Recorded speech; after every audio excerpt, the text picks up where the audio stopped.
Hello everyone, welcome to day 6. So we are moving on to creative scrappers and I'm starting with sketch number 302. I love this sketch. And I am going to use these 3 photos.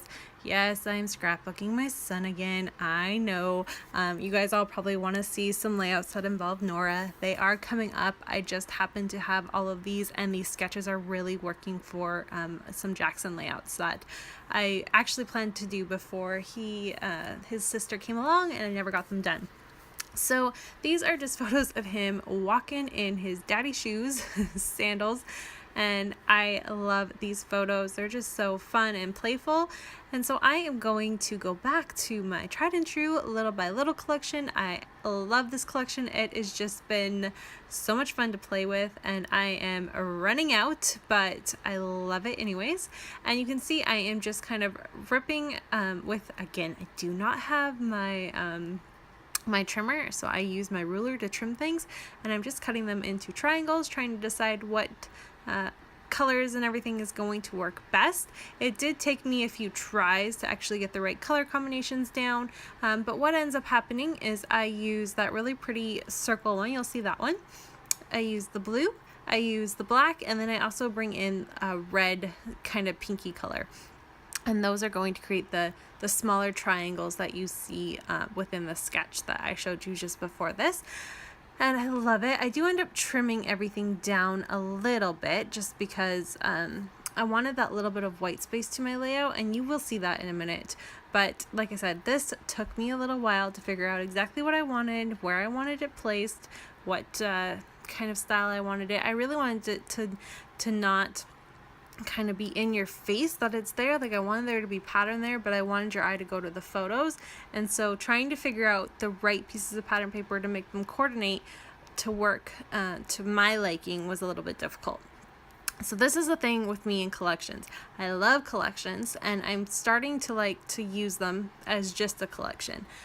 But I find that even though it is a collection and you can put them all together, they don't actually all go together. So that takes my brain a little while to figure out what to do. So I let it go. I was kind of thinking about it for a couple minutes.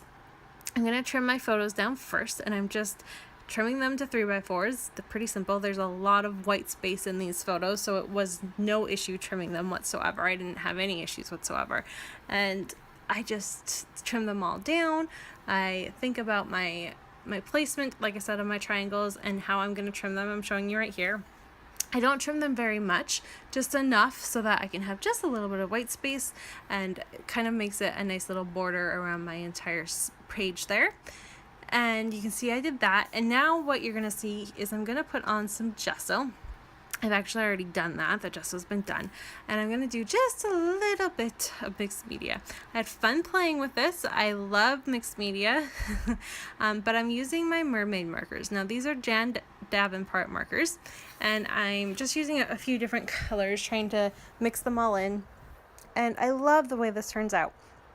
I have to say, be careful. You do not need a lot of color with these. They are very saturated, and you don't have to do it this way. You can literally just like use them and draw on them and then add water, and there's multiple ways to do it. Remember, I am not a mixed media specialist. This is not really my go-to thing. I have been doing it a lot lately, but it's still quite out of my comfort zone. So I'm going to do the packaging technique. I wasn't too worried about it because I knew exactly where it was going, and I wanted it to be messy. So that's why I'm doing the packaging technique, and I'm not worried about the outcome because most of it's going to be covered up and it's going to be okay. I do, however, grab a wet wipe so I can soak up anything extra. This would not be able to happen if I didn't use gesso. So if you don't own gesso, I really would not recommend you using mermaid markers and water. It's just going to soak through your paper, and it's going to be, unless you want a really dark and dense type of look, I wouldn't do it. So my personal opinion there for you. So I thought it wasn't enough, so I'm going to add a little bit more. Really what I was thinking is the color wasn't dark enough to help offset my photos, and so I'm adding a little bit of darker color here. I even add a little bit of purple to kind of help just make everything set off, and it works. I have to say, when you look at it without putting my photos down, when I first looked at it with putting my triangles down and I stitched them down with some black thread just to kind of help have a little bit of weight out the top, and then you look at that compared to the mixed media I do, it doesn't match. It looks kind of funny. But the second I add my photos, it works, and it looks really neat, and I love the outcome that this did. Now, do you see how dark and rich that purple is? So definitely helped to use my wet wipe. And then the other thing is that I made sure to put my heavy drops down right where my photos were going to go, so that dark spot you're not really going to see, because it gets covered up by my photos, because sometimes that's not the most appealing part to mixed media, is when you accidentally get that really big dark spot. So if that's something you're doing, just maybe try and do it somewhere where you can hide it, and then you'll just get the softer effects, which is what you want. So I think I'm about done with all of that. I did leave all of it in. So do you see how funny that is?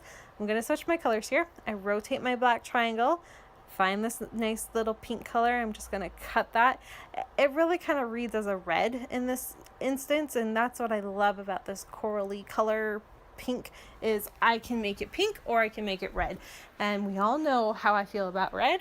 So when it's actually pink, I just happen to be able to use it better. But then do you see how when I put my photos down, they kind of just work? So I love that. My title is pre-thought out, and I just am going to say big shoes to fill, because, you know, he's in his daddy's shoes. I just thought that was funny. And I used 3 different fonts, thickers for that, and I really love the way that turns out. And you can see, for the most part, I mean, I really only took from the sketch the basic background. So using the triangles to help offset, so it's like 2 triangles. Another option you could have done if you really wanted to and you didn't like the multiple triangles is, it's basically like using just taking one sheet and tearing it in a vertical or a diagonal half. It's basically the same concept, except this one has just a little bit more elements to it. So that's really all I took from this, and everything else I embellished, and I put my photos kind of where they are in the sketch, but that's about it. That's what you can do with sketches. That's what's so fantastic about them. You can do whatever you want. And this is one thing I do like about Creative Scrappers, is they do a good job of showing you where the big element should be, and then everything else is kind of left up to however you want to go about it. They don't give a lot of suggestions, and I really, really like that compared to a few other ones. I like the way other ones work too, but this is nice. That is one thing about stuck sketches I love so much, is the fact that Laura does a really good job of mixing. These are elements, but do what you want with them. So I just, I love stuck sketches, but we're not doing anymore. We're through with that 5 episodes, and I hope you enjoyed those. Let me know if you have any questions since then. It's been 5 crazy days, and I'm having a lot of fun. We are up to, Wednesday the 6th. So a few more to go.